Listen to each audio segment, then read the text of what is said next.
Pendengar Perusahaan Utarakan kanal informasi dan inspirasi, saatnya kami hadirkan untuk Anda Mozaik Indonesia.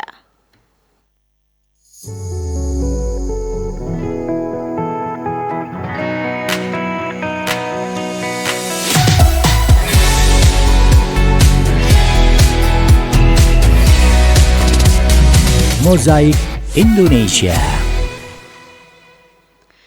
Assalamualaikum warahmatullahi wabarakatuh. Pendengar, selamat sore dimanapun Anda berada. Kembali menjumpai ruang dengar Anda dalam segmen Mozaik Indonesia.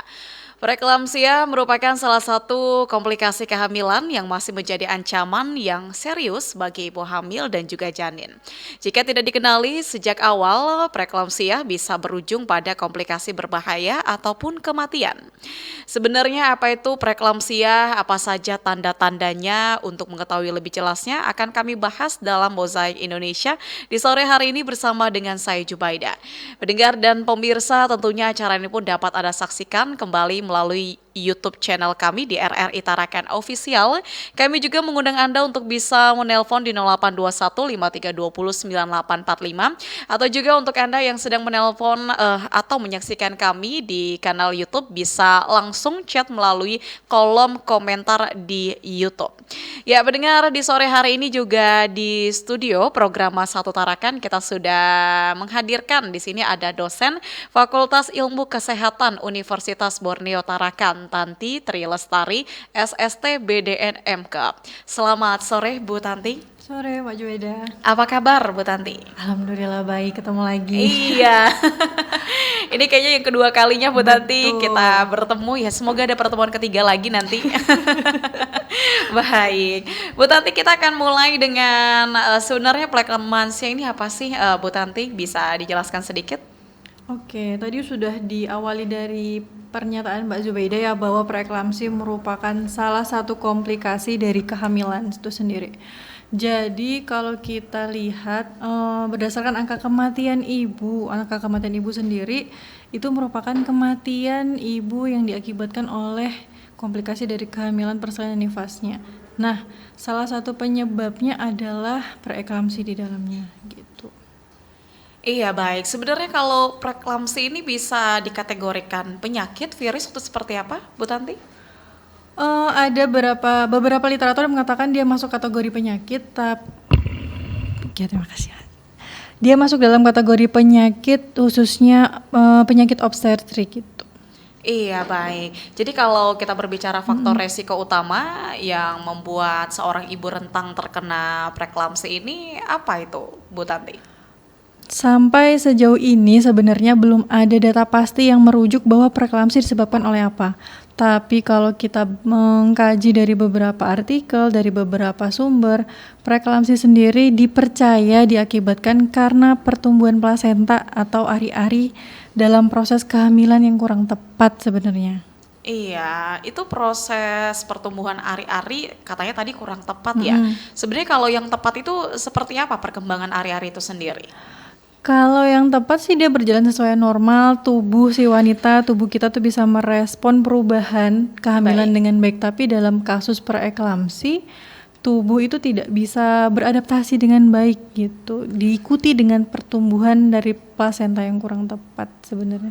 Iya, itu bisakah dikatakan bahwa sebenarnya kehamilan itu dan terkena preeklamsi ke si ibu ini melawan ya, maksudnya dalam artian mengganggu kondisi tubuh si ibu seperti Bu Tanti? Nggak melawan juga ya, tapi kita kembali bicara dulu tentang apa itu preeklamsi deh gini. Jadi dalam proses kehamilan setelah sel sperma bertemu dengan zigot, terus terjadi pembelahan sampai di tahap menjadi blastosis ya kalau kami bilang. Nah, sisi luarnya ini adalah trophoblast yang melindungi. Nah, trophoblast ini nanti berkembang menjadi syncytiotrophoblas dan temannya lagi. Nah, proses mulai terjadinya kurang tepat atau tidak sesuai itu ada di sini. Ketika seharusnya trophoblast ini jumlahnya berlebihan, terus dia berdilatasi. Jumlah yang berlebihan ini mengakibatkan pertumbuhannya juga nggak baik. Nah, ketika itu dia juga akan menghasilkan serum-serum yang tidak mendukung ya, kurang mendukung dalam proses kehamilan. Nah, inilah yang mengakibatkan terjadinya preeklamsi itu sendiri. Terus dampaknya untuk kehamilan seperti apa? Tentunya dia dapat mengakibatkan pertumbuhan janin yang kurang baik, janin menjadi susah berkembang dan tumbuh, terus juga mengakibatkan ketidaknyamanan yang lainnya. Iya, baik. Bu Tanti, ada yang bilang bahwasannya preeklamsi ini apakah mirip dengan hipertensi atau seperti apa? Hipertensi menjadi salah satu marker atau penanda ketika seseorang mengalami preeklamsi. Tapi dia memiliki batas tegas antara hipertensi dengan preeklamsi. Iya, berarti beda ya. Cuman dia menjadi salah satu seperti itu, Bu Tanti. Sama tapi beda ya. Iya. Kalau hipertensi dia tidak diikuti dengan adanya tanda lain seperti protein urin positif, terus pandangan yang kabur tiba-tiba, sakit kepala hebat, nyeri ulu hati. Terutama kalau itu dibiarkan terus-menerus, pada preeklamsi yang paling ditakutkan adalah terjadinya kejang itu sendiri, eklamsi atau kejang. Nah, sementara pada hipertensi tidak terjadi dia. Oke, baik. Kalau preeklamsi ini kita kan tadi dalam tema kita mengenal sejak dini. Sedini apa kita bisa melihat adanya preeklamsi dalam tubuh kita seperti itu? Jadi preeklamsi ini bisa tegak di usia kehamilan lebih dari 20 minggu. Nah, beda dengan hipertensi. Kalau hipertensi dari awal sebelum hamil hipertensi, lalu hamil sudah bisa tertebak ya. Tapi kalau preeklamsi harus umur kehamilannya lebih dari 20 minggu. Deteksinya seperti apa tadi? Ada tanda-tanda bahaya dalam kehamilan yang ibu hamil perlu untuk tahu dan waspadai. Yang pertama, pusing menetap berlebihan, apalagi sampai pandangannya kabur.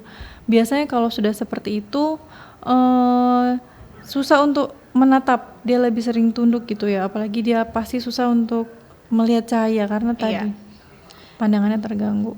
Ini bisa, apakah kalau untuk terkena preeklamsi ini hanya untuk umur-umur yang sudah lanjut seperti 30-an atau sebenarnya juga di usia muda seperti 20-an tahun juga bisa terkena? Dalam sejarah kasusnya semua umur bisa terkena. Tapi jika kehamilan terjadi di bawah usia 20 tahun, di atas 35 tahun, resikonya menjadi lebih besar.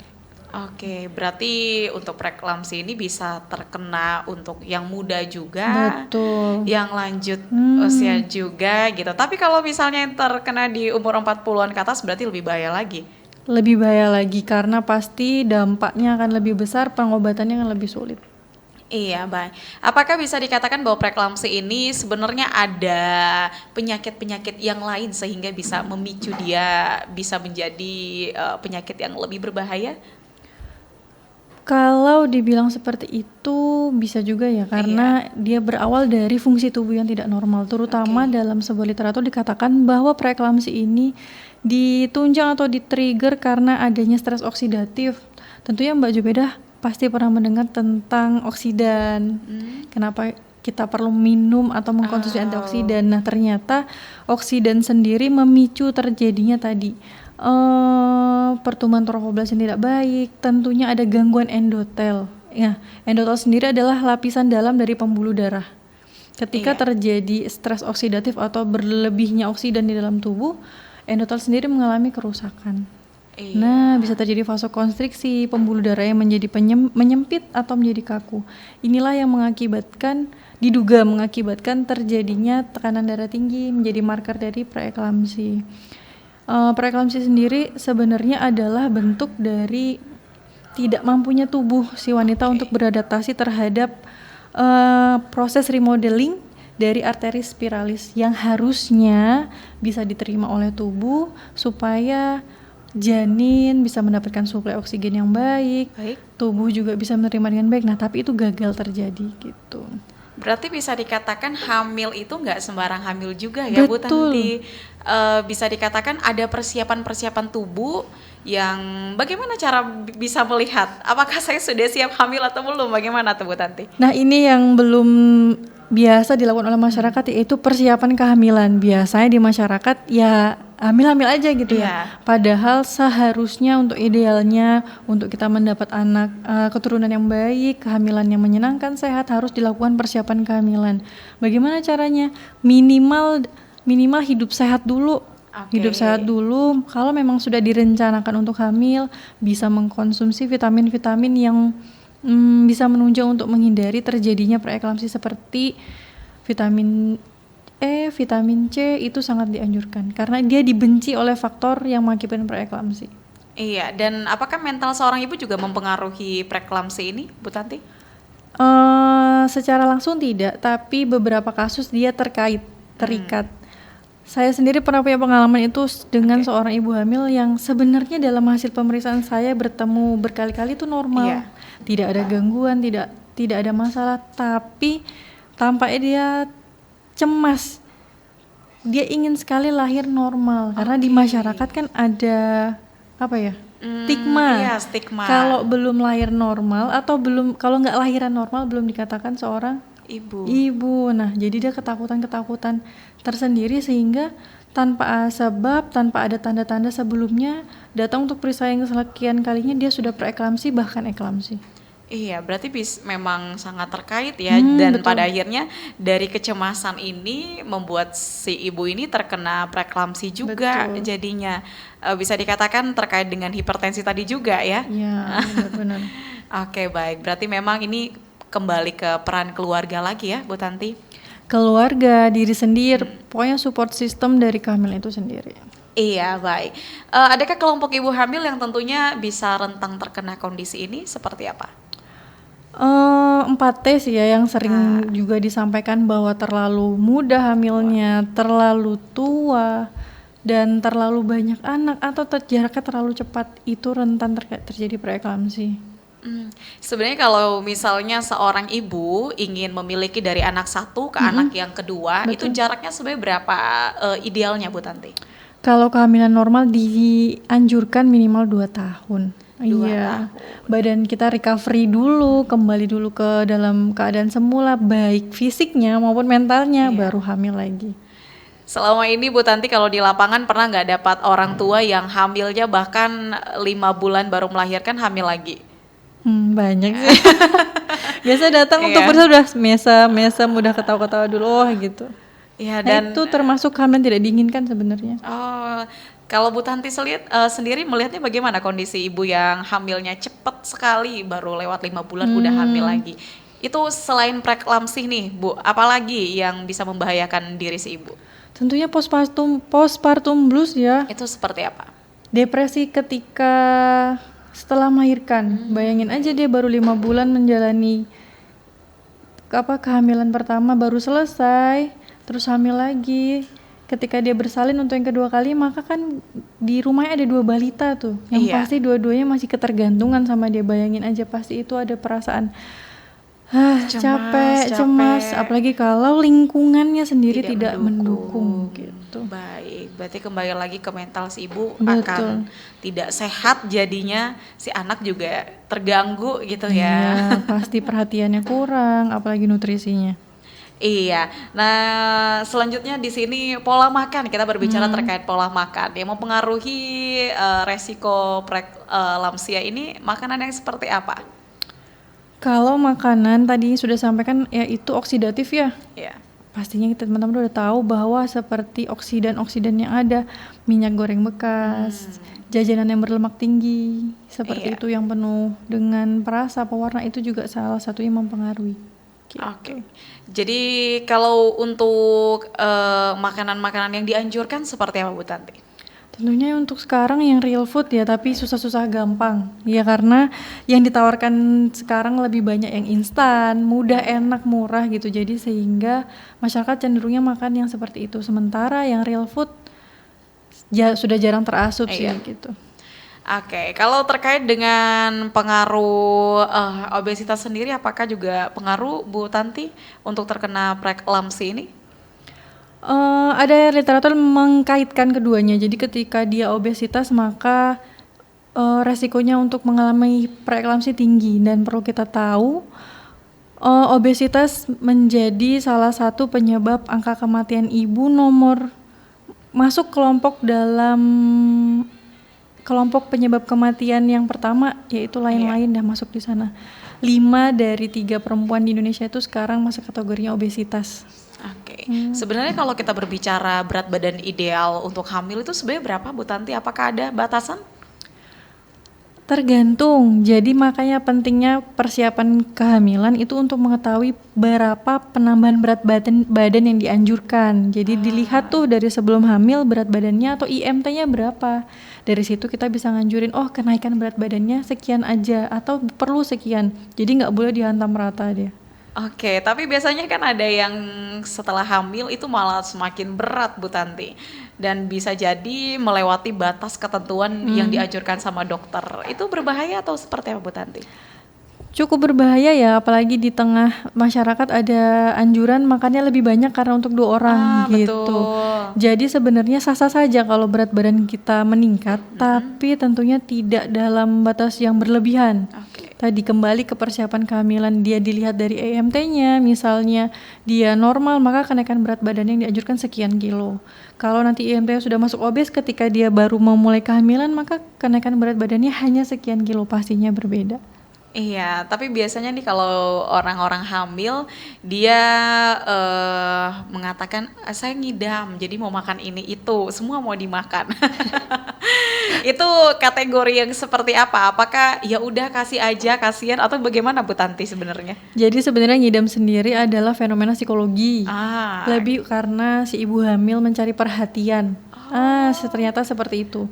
Jadi perlu diturutin atau tidak? Sebenarnya kalau dia yang diidamkan sehat-sehat saja, kenapa enggak? Tapi kalau sudah menjadi aneh ya, idamnya seperti makan korek, makan daun atau makan batu, ada yang disebut pika kalau di kehamilan. Dia tuh ingin makan yang bukan makanan, pokoknya aneh-aneh itu ada. Nah itu sebaiknya jangan diikuti gitu, karena sebenarnya cuman psikologi dari perempuan hamil yang mencari perhatian, bisa dari perhatian suaminya, bisa dari perhatian keluarganya. iya. Tapi ada yang seperti itu. Ada. Ngidamnya mau Aneh-aneh. makan batu gitu ya? Ada. Kita sebut pika di kehamilan. Oke, baik. Dan itu banyak terjadi Bu Tanti? Angkanya tidak banyak tapi ada. Tapi ada ya. Makan tanah liat, pokoknya macam-macam dimakan. Beling pernah ada juga. Aduh, bahaya sekali Bu hamil ternyata. Apakah itu bisa dikaitkan lagi kembali kepada dia sebenarnya tidak siap untuk hamil tapi hamil Bu Tanti? Bisa jadi seperti itu. Kenapa? Berarti informasinya tentang kehamilan sehat, apa yang dia butuhkan mungkin kurang, sehingga dia lebih cenderung mengikuti kemauan dirinya sendiri aja. Kan senang ya kalau dapat perhatian ya, Iya. gitu. Kalau alasannya karena bayinya mau gitu, padahal enggak, padahal ibunya yang mau. Ternyata itu nafsu sendiri Iya, ya. padahal. Modus ya. Nih, betul sekali. Nah Bu Tanti, kalau kita berbicara tadi terkait si ibu ngidam dengan banyak maunya dan diberikan sama keluarga walaupun harus dibatasi. Bagaimana Bu Tanti melihat fenomena yang ibu hamil namun tidak mendapatkan hal yang dia inginkan Bu Tanti? Bagaimana? Dalam kategori mungkin tidak mendapatkan perhatian keluarga. Apakah lagi-lagi akan bisa terjadi preeklamsi ini sendiri?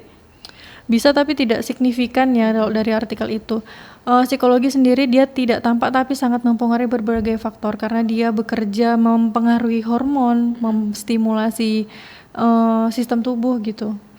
Dia berpengaruh tapi secara tidak langsung. Iya, berpengaruh tapi secara tidak langsung, baik. Nah, kalau preeklamsi ini sendiri dampaknya yang terlihat seperti apa Bu Tanti? Dampak yang terlihat adalah yang paling ditakuti tentunya kehamilan prematur, karena biasanya dari kami kebidanan harus merujuk ke dokter. Nah, nanti dokter yang menilai apakah kehamilan ini bisa tetap diteruskan atau harus segera diterminasi atau diakhiri. Nah, ketika umur kehamilannya kurang dari 37 minggu, tentunya pastinya bayinya akan prematur. Nah, bayi prematur sendiri juga memiliki resiko terjadinya angka kematian bayi. Iya, tapi kalau dari segi kasus Bu Tanti, apakah pernah terjadi kelahiran bayi yang terkena preeklamsi ini secara prematur? Banyak sih, karena tadi salah satu obat manjur untuk mengatasi preeklamsi adalah mengakhiri kehamilan itu sendiri, karena kan disebabkan karena plasenta tadi ya.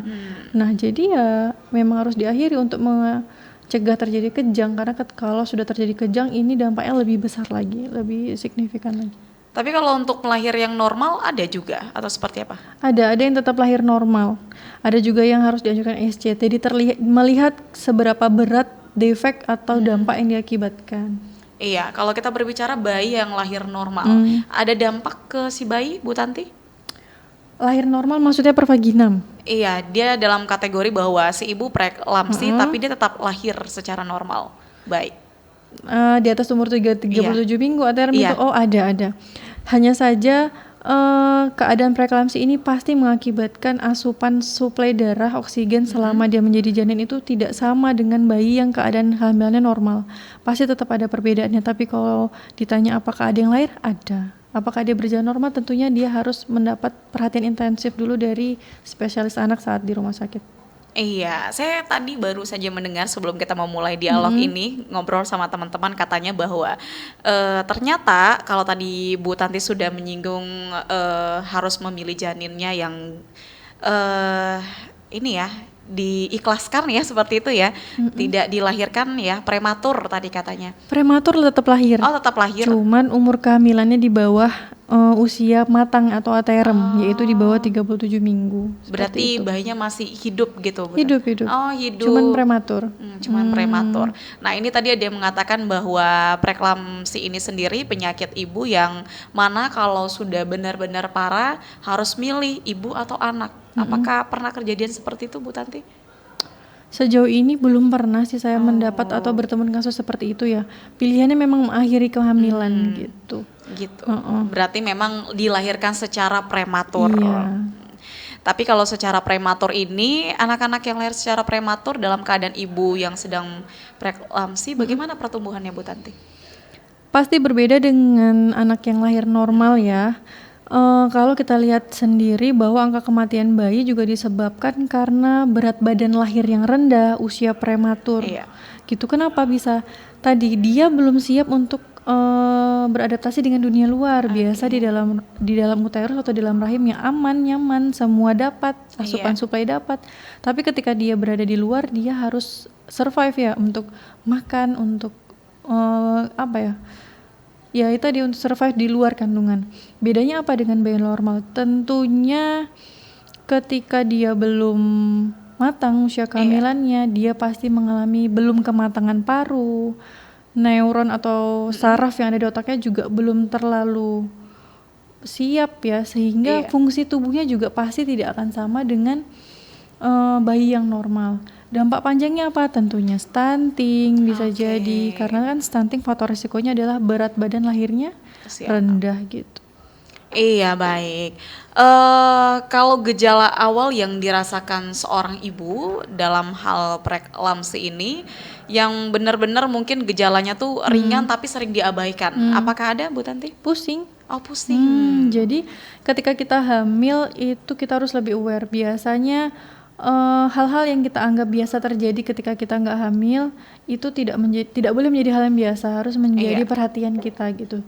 Jadi sering-seringlah untuk kontrol kehamilan, rutin melakukan kontrol kehamilan, minum vitamin yang dianjurkan, itu sangat penting. Iya, kalau dari pengalaman Bu Tanti sendiri, apakah banyak ibu yang abai dengan pusing-pusing sesaat itu? Jangankan pusing ya, untuk periksa kehamilan aja tuh susah sekali karena kita lihat dari datanya capaian untuk pemeriksaan kehamilan itu belum 100%. Gitu. Harusnya pemerintah menganjurkan 6 kali nih, 6 kali minimal dalam selama kehamilan untuk periksa. Jarang tuh ada yang tembus sampai 6 kali. Kalaupun ada, nanti dia terminnya yang dianjurkan ketika trimester 1 kali minimal, untuk USG trimester 2 untuk dapat 2 kali, dan nanti di trimester 3 kali gitu. Tapi kalau dalam aturan pemerintah memang sudah menetapkan 6 kali? Bukan aturan ya, tapi anjuran minimal. Anjuran minimal. Iya, lebih boleh, tapi minimal dalam suatu kehamilan itu 6 kali. Berarti bisa dikatakan sosialisasi yang kurang ya, Bu Tanti, yang pengetahuan ibu hamil ini. Iya, mungkin yang sosialisasi atau mungkin masyarakatnya yang abai ya. Iya. Karena tadi bisa jadi ya. Kalau trimester 1 tuh paling susah ibu-ibu untuk periksa. Kenapa? Ada mitos di masyarakat kalau belum 3 bulan nggak boleh periksa atau nggak boleh ngasih tahu orang kalau lagi hamil. Padahal di trimester 1 itu kita penting untuk melakukan screening dari semua, dari preeklamsi, dari semacam-macam komplikasi.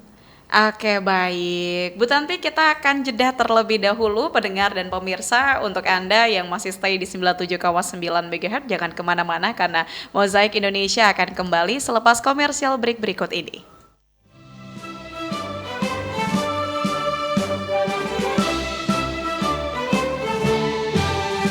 Assalamualaikum warahmatullahi wabarakatuh. Salam sejahtera untuk semuanya. Om Swastiastu, Namo Buddhaya, salam kebajikan. Saya Hendrasmo, Direktur Utama LPP Radio Republik Indonesia, mengucapkan Dirgahayu ke-80 Radio Republik Indonesia. Angkasawan-angkasawati RRI yang saya cintai, 80 tahun perjalanan radio di Indonesia adalah sejarah panjang pengabdian untuk bangsa.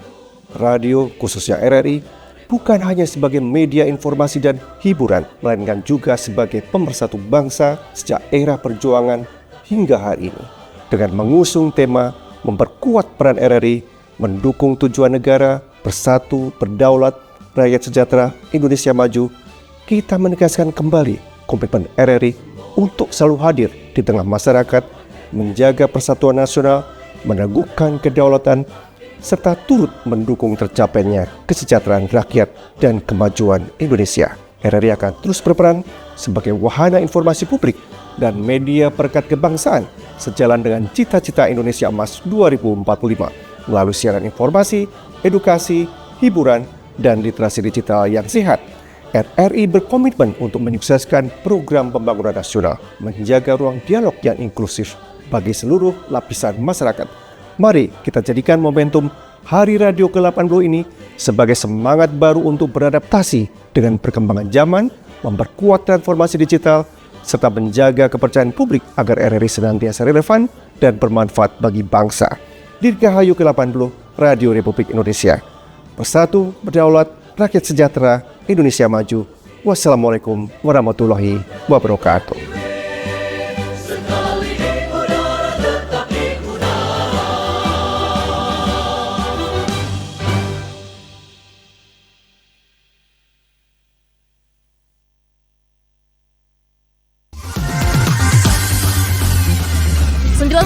Satu Pradua Film teman terbaik kamu. Kita bacain dulu postingan teman Pradua. Kali ini ada Mariana yang katanya pengen titip salam buat Mbak Nur yang lagi di Paris. Semangat berjuang ya.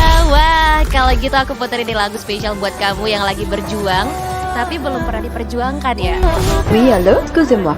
Je suis dehors. Ini ada Mariana yang katanya pengen titip salam buat Mbak Nur yang lagi di Paris. Semangat berjuang ya. Wah, Mar, aku krungu lo salamu. Matur nuwun lo, tombo kangen. Tak kirimi salam balik neng TikTok ya. Samo-samo.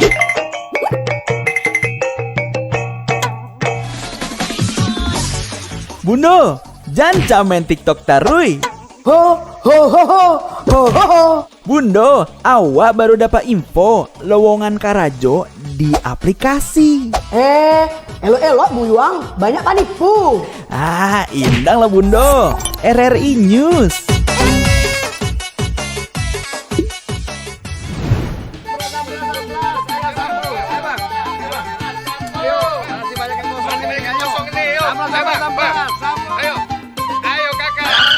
Nyanyi lagu apa kita, Pace? RRI Digital saja toh.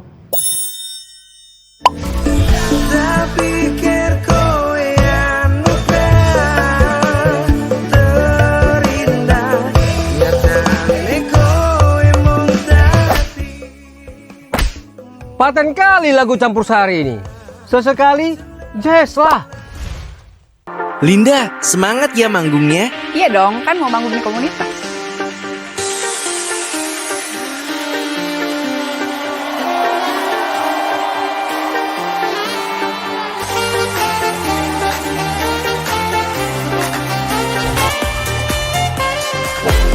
RRI ada di berbagai platform. Sekarang banyak cara menikmati RRI. Kamu yang mana?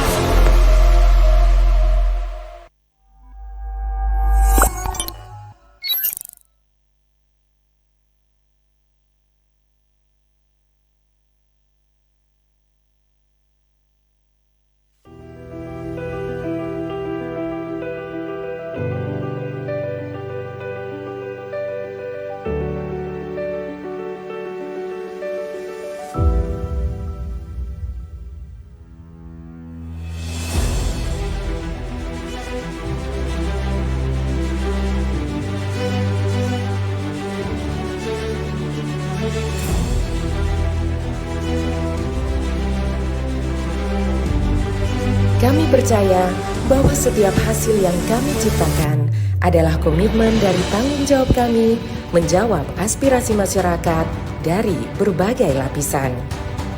Perubahan menuju masa depan yang lebih baik, menciptakan mimpi menjadi kenyataan. Mimpi dari banyak orang dan memberikan solusi untuk kemudahan. RRI merupakan sosok lembaga penyiaran publik pertama di Indonesia yang hadir dalam berbagai lapisan masyarakat dari Sabang hingga Merauke. 78 tahun perjalanan kami menembus khatulistiwa dan perkembangan teknologi. Konsisten dalam melayani masyarakat dengan kekayaan informasi dari berbagai aspek kehidupan dari dalam dan luar negeri. Tidak pernah lelah menampung aspirasi masyarakat dari segala pelosok daerah. RRI memberikan kemudahan dalam bertukar pikir kreativitas serta membuka peluang keterbukaan pendapat lintas generasi. Kami meyakini visi misi solid, mencerminkan jiwa raga yang siap siaga dalam menjembatani keterbukaan publik, dan tidak lengah dalam mengawal peristiwa aktual. Kami turut senantiasa menjaga identitas keindonesiaan, serta mempertahankan keunikan budaya yang dimiliki oleh NKRI. Dengan kekuatan daya siar, kami pancarkan segala bentuk informasi dan keindahan Indonesia ke segala penjuru dunia.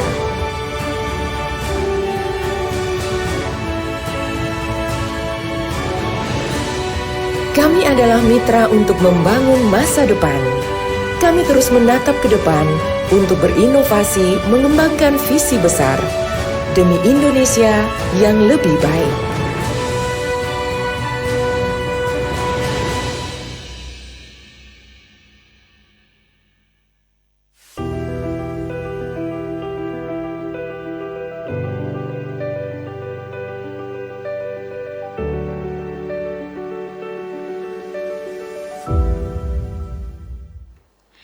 Ya, pendengar dan pemirsa, Anda masih bersama dengan kami dalam Mozaik Indonesia. Kenali, awasi, dan deteksi dini pada preeklamsia.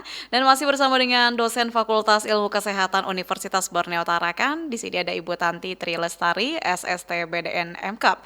Kami juga mengundang Anda untuk bisa bergabung bersama dengan kami atau langsung melalui kolom chat di YouTube RRI Tarakan Official di 082153209445 juga bisa. Baik, Bu Tanti, kita kembali lagi dan di segmen kedua ini kita mau ngobrol terkait dengan mitos atau fakta. Kita mulai dari yang mitos atau fakta pertama. Preeklamsia hanya dialami oleh ibu hamil yang pertama kali hamil. Mitos atau fakta? Dibilang mitos, tapi fakta juga. Nah, karena secara literatur bahwa hamil pertama kali memiliki resiko tinggi terjadi preeklamsi karena blocking antibody dari pertumbuhan plasenta. Namanya juga baru pertama kan, tubuhnya juga pertama kali belajar, nah itu ada anti blocking. Nanti di kehamilan kedua biasanya cenderung lebih siap tuh antibodinya. Oke, baik. Tapi apakah bisa dikatakan bahwa setiap kehamilan juga bisa terkena preeklamsi ini, Bu Tanti? Bisa. Oh, bisa. Semua kehamilan beresiko mengalami preeklamsi. Dan preeklamsi ini apakah bisa sembuh di saat kita hamil, Bu Tanti? Harus dapat penanganan sih ya, tapi ya itu tadi harus dapat penanganan yang adekuat dari sisi edukasinya dan obat terapinya juga harus jalan. Iya, berarti ada kemungkinan bisa sembuh seperti itu. Sembuh sih tidak bisa dijamin, tapi harus terkontrol. Oke, baik. Berarti kalau sudah terjadi preeklamsi ya memang sudah seperti itu jadinya selama kehamilan. Iya. Oke, kita lanjut Bu Tanti, mitos atau fakta preeklamsia hanya ditandai dengan tekanan darah tinggi. Ada beberapa marker atau penanda preeklamsi selain tekanan darah tinggi di atas usia 20 minggu, tiba-tiba ya, sebelumnya nggak ada tekanan darah tinggi, adanya positif protein pada urin. Baik. Kalau pada menggunakan pemeriksaan stick dia stick +1, tapi kalau pemeriksaan yang kuantitatif dia 0,3 gram per 24 jam urin. gitu. Iya, jadi seperti itu. Selanjutnya mitos atau fakta nih, Bu Tanti, preeklamsia bisa sembuh sendiri tanpa penanganan medis. Mitos sepertinya harus lakukan pemeriksaan, mendapat penanganan yang tepat. Iya, dan kalau preeklamsia ini berarti minum obatnya rutin ya, Bu? Yang ditekan adalah tekanan darahnya juga ya, tekanan nggak darah. boleh tinggi, sama gaya hidupnya. Ada beberapa makanan yang tidak dianjurkan, terus gaya hidup sehat seperti olahraga ringan untuk kehamilan dan seterusnya. Iya, olahraga ringan dalam kehamilan seperti apa contohnya, Bu Tanti? Jalan kaki, kalau masih keberatan yoga sih. Itu Yoga. ya 2 olahraga ringan yang dianjurkan di kehamilan. Oke, baik. Jalan kaki dan yoga. Bu Tanti, sejauh mana peran pemeriksaan rutin kehamilan dalam mencegah pengawasan preeklamsia? Jadi kalau misalnya kita berbicara tentang pemeriksaan rutin, serutin apa sih seharusnya kalau misalnya sudah tahu terkena preeklamsia? Kalau sudah terkena preeklamsia tentunya minimal 2 minggu sekali atau kapan aja ketika mengalami keluhan gitu.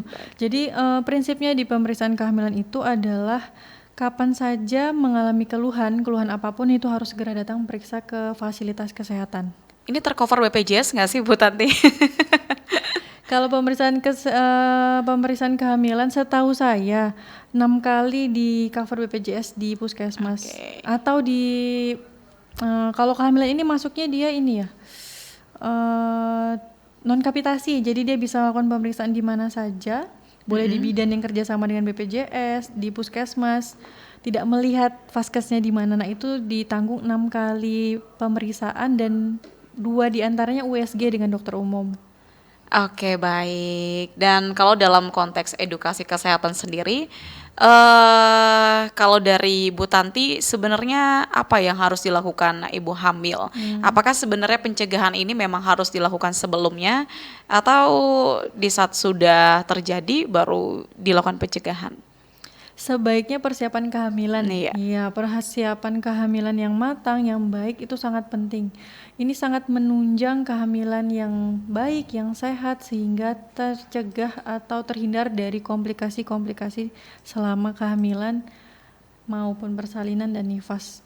Iya, kalau ibu hamil ini sendiri, Bu Tanti, apakah penyakit bawaan seperti diabetes itu lebih beresiko terkena dengan preeklamsia? Tadi kita sudah bahas, dia ada literatur yang menyebutkan ketika seseorang mengalami diabetes gestasional, dia resiko atau rentan terkena hipertensi. Karena ketika mengalami DGM tadi ada beberapa fungsi tubuh yang menurun. Nah ini sangat sangat mendukung atau menjadi trigger terjadinya preeklamsi. Nah kalau penyakit preeklamsi ini sendiri, apakah pernah dibahas di forum besar, mungkin di ruang pemerintahan sendiri sudah dibahas atau seperti apa, Bu Tanti? Biasanya dia include dengan komplikasi kehamilan ya, tapi preeklamsi menjadi salah satu komplikasi yang cukup dilirik karena tadi dia menjadi salah satu penyebab kematian ibu. Nah di Tarakan sendiri, di Kalimantan Utara kasus kematian ibu di 2024 itu sudah ada 8 kasus. Dan di Tarakan sendiri ada 4 kasus, salah satunya karena hipertensi dalam kehamilan. Itu tadi yang ini berarti selain hipertensi yang lainnya preeklamsia?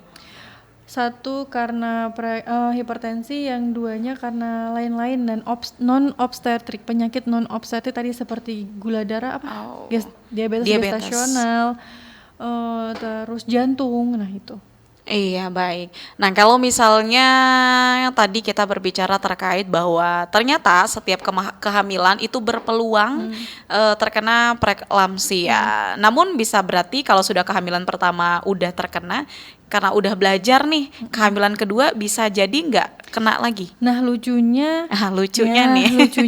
justru ketika kehamilan pertama kita mengalami preeklamsi, dia menjadi faktor resiko terjadinya preeklamsi di kehamilan selanjutnya. Iya. Tadi kan teorinya mengatakan harusnya si antibodinya udah kenal ya. Iya. Tapi ternyata dari banyak penelitian dikatakan bahwa faktor resiko preeklamsi pada kehamilan pertama atau kehamilan sebelumnya menjadi faktor resiko preeklamsi pada kehamilan selanjutnya. Berarti bisa dikatakan yang paling penting itu di kehamilan pertama. Di semua kehamilan penting. Iya. Iya. Nah, maksudnya gini Bu Tanti, berarti kalau misalnya preeklamsi tidak terkena di kehamilan pertama, berarti tidak ada resiko untuk di kehamilan kedua. Tidak boleh juga dibilang seperti itu tadi, karena semua kehamilan menjadi faktor resiko. Kehamilan, karena di kehamilan ada plasentanya tuh. Sementara tadi penyebab preeklamsi sendiri adalah gangguan dari terbentuknya sampai perkembangan dari plasenta sendiri. Ya intinya selalu berpeluang ya untuk preeklamsia ini. Dan seperti apa seharusnya ibu hamil kalau ini sudah mengetahui tentang preeklamsia sendiri? Apa yang harus mereka lakukan sekarang nih Bu? Mungkin udah ada yang pada takut nih di luar belum hamil. Sebenarnya di buku Pink yang terbaru di buku Kaya tuh banyak informasi bagus tentang kehamilan. Nah, sayangnya penggunaan atau pemanfaatan buku Pinknya itu rendah di Indonesia ya. Kok di Indonesia sih? Di Tarakannya juga termasuk rendah. Sebenarnya informasi yang di dalamnya itu bisa menunjang kehamilan yang sehat. Nah, bagaimana kalau sudah terjadi? Tentunya harus rutin periksa, lebih aware sama tanda bahayanya. Buku Pink yang untuk dibawa imunisasi itu? Iya. Oh itu ya. Itu kan dia imunisasi untuk anak, sebelumnya itu untuk kehamilan. Jadi satu paket sebenarnya. Betul. Ini kalau ibu-ibu di Tarakan mungkin dibawa saat imunisasi aja nih Bu Tanti. Masih bagus bukunya, masih bagus karena nggak pernah dibaca. Iya baik, bukunya masih rapi karena gak pernah dibaca. Oke. Kita lanjut Bu Tanti, karena sudah masuk di menit-menit terakhir. Bagaimana cara membedakan mitos atau fakta yang sering beredar tentang preeklamsia sendiri? Mungkin kalau dari pandangan ibu sendiri, apa sih yang sering gerasa-gerusuk nih di masyarakat? Kalau di masyarakat itu pentingnya apa? Edukasi atau sumber informasinya deh, perbaiki sumber informasinya. Kadang masyarakat lebih percaya sama orang tuanya atau sama tetangganya karena dianggap lebih berpengalaman. Nah, saran saya lebih sering ke fasilitas kesehatan untuk melakukan screening, deteksi dini sampai penanganan preeklamsi. Iya benar juga sih Bu Tanti. Karena kadang nih ada orang tua, mama dulu nggak gitu, aman mama gitu ya. Bener. Belajar aja sama mama gitu. Itu dilemanya kalau jadi bidan masih muda, terus keluarganya datang, terus dulu dilema. Pengalaman ya Bu Tanti ya. Baik, Bu Tanti, karena kita sudah di akhir perjumpaan, mungkin ada pesan lagi yang ingin ditambahkan, silakan. Baik, untuk ibu-ibu atau calon ibu sebaiknya mempersiapkan kehamilannya sedari awal, baik secara fisik maupun psikologisnya disiapkan dulu, supaya nanti kehamilan menjadi kehamilannya sehat, menyenangkan, bahagia, dan bisa menghasilkan generasi Indonesia yang berkualitas. Iya, itu dia. Baik, kami ucapkan terima kasih banyak Bu Tanti sudah berbagi ilmu, sharing di sini dalam Mozaik Indonesia. Ditunggu kehadiran selanjutnya. Pendengar dan pemirsa, untuk Anda yang terlewatkan Mozaik Indonesia sore ini pun dapat menyaksikan kembali di kanal YouTube kami RRI Tarakan Official. Saya Jubaida mengakhiri Mozaik Indonesia bersama dengan dosen Fakultas Ilmu Kesehatan Universitas Borneo Tarakan, Tanti Tri Lestari, SST BDNMK. Selamat sore dan sampai jumpa.